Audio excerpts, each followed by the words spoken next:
속 시원하게 톡 쏘는 미디어 토크쇼 미디어톡입니다.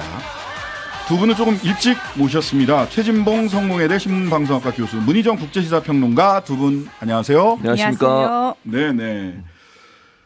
자, 아우 앞에 다 부르시느라고. 예, 이거 그냥 그 주요 직책에 있는 사람만 부른 거예요. 네. 그러니까 70명 정도 된다고 그러잖아요. 예, 20개 기관에. 예. 그러니까 주요 직책에 있는 분들만 부른 겁니다. 네. 아유 누락되신 분들은 서운하시겠네요. 예, 예. 섭섭하시겠습니다. 죄송합니다. 제가 예. 따박따박 채워서 또 말씀드릴 기회가 있지 않을까. 취임 2주년, 당선 2주년 때는 이 명단이 더 늘어나겠죠. 이제 여기 이제 국회도 빠져 있거든요. 그렇죠. 국회에 급격히 늘어나 있을 수 있겠다. 그럴 수 있죠. 4월이 신 되면. 변호사님 예. 취임 2주년 얘기는 벌써부터 예, 안 하셔도 될 것 알겠습니다. 같습니다. 네, 예. 알겠습니다. 순간 가슴이 쿵 했네요. 네, 예. 알겠습니다. 자, 1년 당선 1년이 됐습니다. 언론에서는 지금 당선 1년 두고 어떤 평가들 하고 있는지 좀 짚어주시겠어요? 그러니까 아무래도 이제 우리나라 언론들은 뭐 제가 이렇게 말씀 안 드려도 청취자분들 잘 아실 텐데 기본적으로 보수 언론들 같은 경우는 윤석열 대통령의 1년에 대해서 그냥 뭐 긍정적인 얘기를 주로 많이 하는 것 같아요. 그러니까 저는 조금 그게 언론의 역할일까 하는 부분에 대한 아쉬움이 있습니다. 뭐 나중에 또 얘기 나누겠지만 이번에 그 제3자 변제 문제에 대해서도요. 네. 그 야당을 비판하는 그런 사설이나 글들이 보수 언론에 그냥 너무 많아요. 그리고 네네. 위대한 결단 또는 뭐 불가피한 선택 뭐 이런 얘기들을 가지고 피해자 입장이 아니라 소위 이제 정부 입장에서 윤석열 정부가 했던 일에 대해서 긍정적 평가를 내놓는 기사들이 너무 많은데 이런 사례가 저는 다른 일에도 일어난다고 봐요. 예컨대 전 정부에 대한 수사에 관련해서도 여러 가지 이견이 있을 수 있고 반대 의견이 있을 수 있음에도 불구하고 언론들의 대체적인 분석을 보면 전 정부가 문제가 있다는 식으로 그렇게 뭐 이런 표현 몰고 가는 그런 듯한 표현들이 너무 많아요. 그래서 네. 언론이 과연 윤석열 정부 들어서 공정하고 객관적으로 또는 비판적 입장에 서서 국민의 알 권리를 대신 수행하는 그런 역할을 했느냐? 그건 저는 아니라고 봅니다. 그래서 대단히 우려스럽고 언론이 살아있지 않으면 정치 권력은 부패할 수밖에 없어요. 누가 감시를 하겠습니까, 그러면? 그런 점에서 본다고 하면 지난 1년의 윤석열 정부의 언론은 언론으로서 역할을 포기한 게 아닌가라는 생각이 듭니다. 네. 저희 코너가 네네. 미디어톡이잖아요. 네네. 저 오늘 그 첫 번째 질문에 대해서 정말 열심히 고민을 하면서 무슨 생각을 했냐면 예전에 지식과 정보의 불균형이 상당히 극심하던 시절에는 네. 언론, 미디어 역할이 정말 중요했던 것 같아요. 그리고 그렇죠.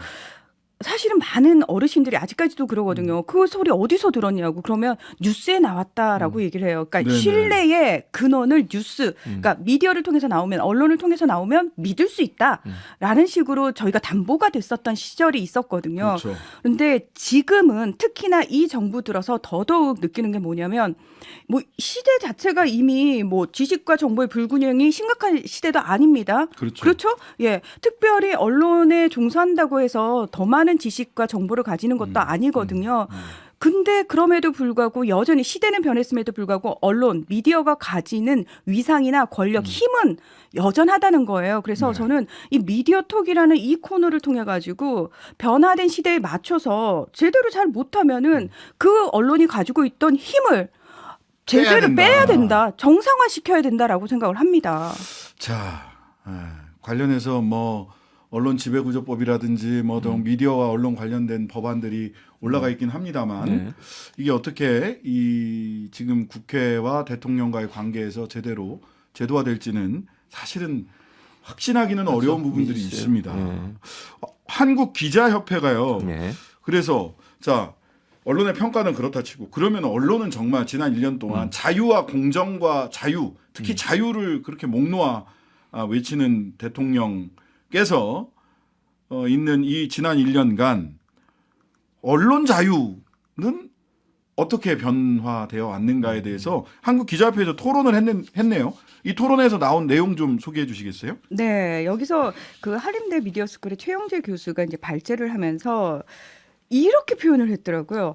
트럼프 전 미국 대통령의 전체주의적 행동은 주로 공격적인 언어로 표출이 됐다면 윤석열 대통령의 경우는 사법적 조치로 표현되고 있다. 이게 굉장히 이거 무시무시한 얘기인데요. 그렇죠. 예. 그러니까 그러면서 지난 1년 자신이 하고 싶은 대로 다 했다. 그러면서 온통 시끄럽기만 했지 뭐 하나 제대로 한 일은 없다는 비판을 받고 있다라고 얘기를 했는데요. 사실 트럼프 전 대통령과의 비교는 워낙 이제 초창기부터 많이 됐는데 그렇죠. 트럼프 대통령의 가장 큰 패착이 뭐냐면 그냥 미국에서 그런 대통령이 있었지의 차원이 아닌 게 무서운 게 뭐냐면 그 사람이 대통령으로 있는 4년 동안 미국뿐만 아니라 전 세계가 영향을 받았어요. 네. 차별이라든지 혐오라든지 이런 부분에 대해서 공식적으로 사실 그전 같으면 이게 속으로 생각은 그렇게 해도 입 밖으로 내놓는 건 함부로 하면 안 될 수준 그 선을 네, 트럼프 맞습니다. 대통령이 없애버렸거든요. 네, 맞아요. 왜냐하면 강대국이라고 하는 미국의 대통령이 그런 얘기를 막 할 정도인데 왜 우리가 하면 안 돼가 사람들한테 너무 깊숙이 들어가 버렸다는 거예요. 자연스럽게. 그래서 사실은 누가 대통령이 되느냐 그냥 그 4년이 힘들었네 차원이 아닌데 지금 우리나라에서 그 상황과 비슷한 상황들이 지난 1년간 벌어졌다라는 거죠. 근데 이게 더 무서운 평가네요. 트럼프는 말로 했는데 윤석열 대통령은 사법적으로. 법으로 했다. 법으로 했다는 네. 거죠. 그러니까 결국은 억압을 한 거죠. 억압. 저는 그렇게 보여요. 이게 무슨 예. 말이냐면 법적 소송이라고 하는 것은 네. 언론에 이제 언론 관련된 법적 소송의 판례들을 보면요. 특히 네. 외국의 미국 같은 판례를 보면 공직자는요.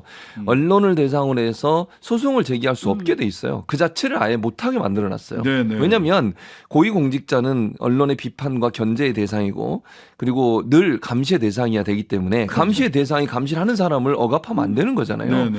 그러니까 법치라고 하는 것은 결국 법이라고 하는 것이 우리 사회의 공정과 상식과 아니면 정의를 세우는 것이라면 언론은 권력기관에서 무한대로 비판하고 그다음에 견제하고 그다음에 어떤 문제에 대해서 지속적으로 보도하라고 하는 임무를 갖고 있는 거예요. 네, 사회적 네. 공기로서 네. 공적 기관으로서 네. 근데 그런 역할을 방해하려는 시도는 근본적으로 막아야 된다는 취지에서 공직자가 언론을 상대로 해서 어떤 그 고소고발을 하는 것을 상당히 제한적으로 막아놨습니다. 그런데 네. 우리 같은 경우에는 지금 보면 언론에 대해서 고소고발이 난무하고 있어요. 네. 입을 막겠다는 거예요, 이거는. 특히 그 고소고발이 주로 김건희 여사나 청공 관련 보도, 그렇죠. 네. 그 부승찬 전 국방부 대변인 책 그 판매 금지 가처분 네. 하고 압수수색하고 그렇죠. 10일 내일이네요. 내일 네. 조사받으러 간다고 조사받으러 하더라고요. 가죠. 그리고- 방첩사령부로. 네. 그리고 그걸 보도했던 두 개 언론사를 또 고소를 했어요. 예, 뉴스토마토하고 그랬죠. 한국일보를. 한국일보. 그건 말이 안 되는 거죠. 아니 취재를 해서 인터뷰하고 취재해서 보도한 언론사를 고소고발하고요. 그다음에 그 김종대 전 의원이 예전에 김어준의 뉴스공장에 나가서 인터뷰했는데 김어준 씨도 같이 고소를 했어요. 예. 이게 과연 가능한 문제인가이죠. 제가 저도 인터뷰를 했는데 네. 저는 고소고발. 아 그렇습니까? 그리고 또 하나 감사하다는 얘기입니다. 꼭 저까지 하라는 꼭 얘기가 하실 필요는 아니고. 없습니다. 예, 네. 그리고 강원도 동해에 동부산업이라는 회사 있어요. 뭐 네네. 예전에 대선 때 논란이 많이 됐었잖아요. 네네네네. 이 회사 관련해서 취재를 갔던 UPI라는 언론사가 있어요. 네네. 거기 이제 그 사무실에 문이 열린 상태에서 비서의 동의를 받고 들어갔다고 본인들은 주장하는데 네. 무단 침입이라고 이것도 고소를 해놨어요. 그러니까 왜냐하면 거기에 걸린 그림 뭐 이런 게 좀 뭐 언론사 쪽에서 주장하기는 네. 이게 무슨 부적처럼 느껴진다 이런 주장이 있거든요. 근데 네네. 그걸 네. 보도한 내용을 가지고 보도 내용으로 고발한 게 아니고 네. 무단 침입을 했다. 그 사무실에 이런 가지고 지금 고소를 해가지고 벌금을 받았거든요. 그러니까 이런 형태 취재를 하기 위해서 기자들이 어떤 행동을 했을 때 또는 취재 과정에서 나온 여러 가지 얘기들을 보도했을 경우에 그걸 문제 삼아서 고소고발을 남발하고 또 하나는요. 대체적으로 언론사에 대한 고소고발은 언론사 자체나 편집국장을 대상으로 하는 거예요. 그렇죠. 근데 지금은 그렇게 안 해요. 기자 개인. 개개인을 당들어요. 네. 대응을 하기 어렵게 만드는 거죠. 막 이렇게 하면. 보통은 그 회사하고 기자 개개인 양쪽을 다 걸고 네. 나중에 기자만 남습니다. 이제 기사 썼던 그렇죠. 기사만. 정말 안 됐어요. 그거 보고 있으면 저도 뭐 그런 사건을 해봤는데 정말 심적인 고통을 많이 그럼요. 받아요. 게다가 그러면 조심하게 되고. 이 과정 자체가요. 네. 상당히 기자 입장에서 솔직히 표현하면 피를 말리는 과정이에요. 왜냐하면 맞아요. UPI 기자가 뭐라고 얘기를 하냐면 경찰의 송치 결정이 한 달 만에 이루어진 것에 반해서 검찰은 사건을 질질 끌었는데 기소까지 약 10개월이 걸렸고요. 그 사이 담당 권사가 3번이 바뀌었다는 거 아닙니까? 참. 자, 그렇게 되면은요. 앞으로 상고심까지 간다면 대략 1년 정도가 소요될 텐데 예. 일단 경찰 조사부가 시작된다는 것부터 사실은 본인은 스트레스를 받기 시작하거든요. 네, 맞습니다. 이게 상상을 예. 초월해요. 그리고 그게 계속 가는데 기자는 계속해서 기사를 써야 되는 상황인데 네. 만약에 본인의 재판이 이렇게 1년 동안 지속되는 상황에서 제대로 된 취재와 보도를 할 수 있을까?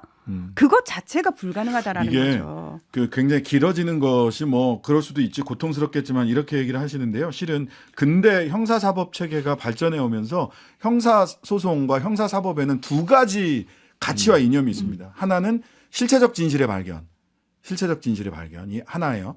그 다음에 하나는 신속한 재판입니다. 왜냐하면 피의자가 돼서 수사를 받고 재판을 받는 것이 얼마나 사람들에게 고통스러운가를 이미 다 알고 있는 거예요. 그래서 실체적 진실의 발견, 그다음에 신속성 이 두 가지가 이념인데 참 질질 게다가 끌어서 예, 비용도 사실은 그렇죠. 부담스럽거든요. 많이 들어가요. 변호사 선임도 예. 해야 되고. 많이 그러면 들어갑니다. 이렇게 되면 기자들이 누가 기사 안 써요. 안 그러면. 써요. 예. 그 불편한 기사를 쓰지 않으려고 자기 검열을 하게 돼요. 네. 그게 이제 문제라는 거지. 자, 뭐 이런 이야기. 트럼프는 말로 싸웠다면 윤석열 정부는 법으로 소송으로 뜨거운 맛을 불맛을 보여준다. 그래서 정치적 억압과 법치주의의 부정한 결합 현상이 나타나고 있다라고 그렇게 표현을 하더라고요. 네. 영리한 억압이다. 영리한 억압이다. 예. 자, 주제를 좀 바꿔서요. 이 얘기 해보겠습니다. 일제 강제 동원 피해 배상 해법 놓고 국내 언론들은 그 구국의 결단이다, 대승적 결단이다라는 쪽과 이거는 그 굴욕 외교, 굴종 외교 이거 피해자의 인권을 다시 한번 짚어픈 것이다라고 이렇게 짝 둘로 갈린 것 같아요. 해외에서의 평가는 어떻습니까? 제가 안 그래도 사실 이런 질문들 굉장히 많이 나올 것 같아서 바로 이제 외신들부터 들어가 봤는데요. 네. 우리나라는 저희가 계속 지적합니다만 제발 쌍따옴표 헤드라인 뽑지 말라고 얘기를 하잖아요. 네. 근데 해외 외신들 같은 경우에 우리가 이제 신뢰할 만한 외신들 같은 경우에는 그런 식으로 뽑지 않고 굉장히 그러니까 팩트 중심으로 써요. 네. 예, 네. 그러니까 기사 수가 많지 않습니다. 아시다시피 하나가 나올 때 그냥 종합적으로 나오고요. 길게 써요. 그렇습니다. 길게 쓰고 그다음에 정말 상황부터 시작해서 양쪽의 입장이 있다면 양쪽의 입장부터 시작해서 전문가가 있다면 전문가들의 이야기도 다양하게 넣습니다. 그래서 이 뉴스 하나만 보면은 이 전체 상황에 대해서 이렇게 큰 틀에서 볼 수 있는 시각이 생기는데 우리나라는 그걸 다 조목조목 찢어가지고 하나하나를 다 뉴스화 시키잖아요. 근데 외신들에서는 이 부분을 이제 윤석열 대통령의 발표, 한국의 입장이죠. 그다음 일본의 입장이 나와요. 네. 이걸 바라보는 국제사회의 입장이 나옵니다. 네. 그러나 이 문제의 근본적인 당사자인 피해자와 관련된 이야기를 외신에서는 다 다루고 있어요. 반드시. 반드시 다루고 있습니다. 그리고 이 피해자들의 입장이 왜 중요한지에 대해서 전문가들의 인터뷰까지 또 따라 붙습니다. 네. 그런 식으로 조목조목 다 짚어주는 보도들이 사실 거의 대부분이었어요. 그런데 대통령실이 외신 전하면서 미국이 호평하죠. 지금 미국은 자기들의 인도 태평양 전략에 딱 맞춰서 지금 윤석열 대통령, 윤석열 정부가 쑥 거기로 들어가 버리니까 그렇죠. 좋아하죠. 실시간으로 반응했잖아요. 미국 국무부나 화이트하우스에서 백악관에서. 그렇죠. 근데 그것만 딱 따서 또 대통령실 오랜만에 해외 홍보 비서관실 해외 홍보 비서관실에서 일을 좀 했는데요. 네 오랜만에 일하셨어요. 일을 하셨는데 사실 특정 현안에 대해서 지금 며칠 연속 주요 보도 사례들을 소개한 게 이번이 처음이라고 그래요. 근데 이게 이제 결국은 그거죠. 내부에서 당연히 반발이 있고 비판적 목소리가 커지니까 이걸 잠재우기 위해서 무슨 얘기냐. 밖에서는 이렇게 잘했다라고 얘기를 그러니까요. 하는 거다라는 걸 조성하기 위한 게 아닌가 싶은 생각이 드는데 그동안은 사실 윤석열 정부에 대해서 또는 윤석열 대통령에 대해서 비판적인 외신 보도들 꽤 있었거든요. 네. 그거 해외 홍보 비서관실이 전혀 얘기를 안 했어요. 아니 뭐 그건 이해를 합니다. 예. 이해를 합니다. 그래서 지금 되게 좋게 평가하는 내용들 있죠. 그 중심으로. 그러니까 제가 그랬잖아요. 외신들은 그러니까 종합적으로 다 했는데 해외 홍보 비서관실은 비서관실에서는. 어떻게 해요? 그랬더니 보니까 전체 기사 중에서 유리한 부분만 따와서 이렇게 보도를 했습니다라는 식으로 사례를 소개를 한다라는 거죠. 짝입기 기사네. 그렇죠. 짝입기 기사. 그러니까 뒤에 피해자들의 인터뷰라든지 네. 여기에 대해서 야당의 비판이라든지 아니면 전문가들이 이런 부분에 대해서 문제가 있다라고 제시하는 부분에서는 싹 빼놓고 그렇죠. 이 대통령실이 한 행동에 대해서 긍정적인 평가를 한 부분만 부각시켜서 네. 외신이 이렇게 보도해 이렇게 얘기한다는 거죠. 그러면 외신 전체를 보지 않으면 일반 네. 국민들은 오해를 할 수 그걸 있잖아요. 어떻게 다 봐요? 다 볼 그러니까요. 수가 없는데. 네. 근데 이제 또 일본 언론의 보도가 어제 오늘 이렇게 쭉 나오는데 읽기가 좀 민망하더라고요. 지지통신이 한 자민당 의원이 만족스러운 얼굴로 한국이 잘도 굽혔다. 일본의 요구가 거의 통했다고 말했다고 전했다라는 게 한국일보에 나왔고요. 여기 이제 상케이 신문도 자민당 중견 의원이 일본의 완승이다. 아무것도 양보한 게 없다고 강조했다고 보도를 했습니다. 이걸 보면 특징이 있죠. 네. 일본도 좀 보수와 진보 나뉩니다. 나뉘는데요. 이 사안과 관련해 가지고는 한 목소리를 내요. 네. 네. 우리는 달랐죠. 네. 예, 이게 차이점입니다.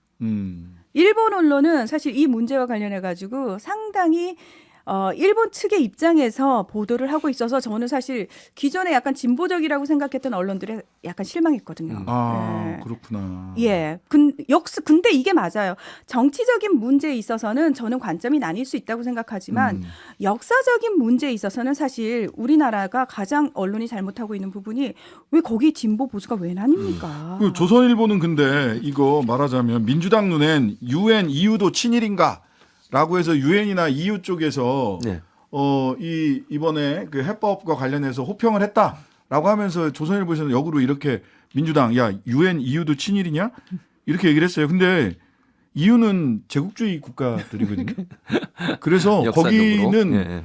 지금도 이렇게 작년인가요? 독일이 6조 정도 아마 배상했어요. 옛날 식민 지배에 네. 대해서 배상했어요. 네, 맞아요. 계속 배상하는 나라들이에요. EU가 계속 배상하고 대부분이. 그렇죠. 총리가 가서 사과하고 네. 예. 네. 맞아요. 피해 당한 나라들은 당당하게 계속 사과하라고 요구하고 네. 왜 그거는 안 보고 그러니까요. 아까 말씀드린 것처럼 기본적으로 자기들이 보기에 자기들이 좋게 느껴지는 것만 뽑아서 쓰는 거예요. 그러니까 그게 짜깁기라고 얘기할 수밖에 없는 이유가 네. 기본적으로 양면이 있고 그 양면에서 각각 얘기한 부분을 모두 다 얘기하지 않고 네. 본인들에게 유리하게 생각되거나 본인들이 했던 행동을 칭찬하는 내용만 끄집어내 가지고 마치 이런 단체들이 모두 다 윤석열 정부가 했던 행동을 칭찬하는 듯한 그런 오해를 불러일으키는 아주 잘못된 홍보 수단으로 활용하고 있는 거죠. 근데 이게 틀린 게 뭐냐면은 영국의 진보적인 언론들 뭐 공영 방송이라고는 BBC도 사실 이 부분과 관련해 가지고 피해자들의 입장이 전혀 고려되지 않았다라는 부분을 짚고 있거든요. 그러니까요. 근데 그런 그러니까요. 거를 얘기를 안 하잖아요. 네.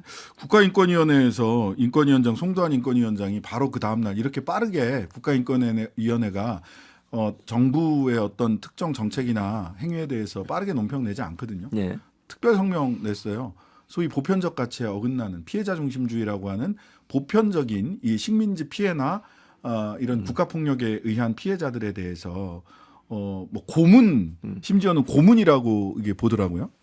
이런 거에 대해서 이거는 적절치 않다. 인권의 측면에서 적절치 않다라는 얘기가 나와 있는데 그런 얘기들은 또 참 열심히 찾아봐야 나옵니다. 자, 여기에 우리 마음을 더 답답하게 하는 것은 김영한 충북지사 나는 기꺼이 친일파 되겠다. 그리고 세종 일장기 주민 목사 일본 덕에 근대화됐다. 이런 등등등의 이야기들이 나오고 있어서 더 답답하게 만들고 있습니다. 이 사태 어디까지 가는지 더 이렇게 눈을 부릅뜨고 저희들이 지켜보도록 하겠습니다. 지금까지 최진봉 교수, 문희정 국제시사 평론가와 함께했습니다. 하루 종일 기다려지는 진짜 시사. 평일 저녁 6시 5분 신장식의 뉴스 하이킥.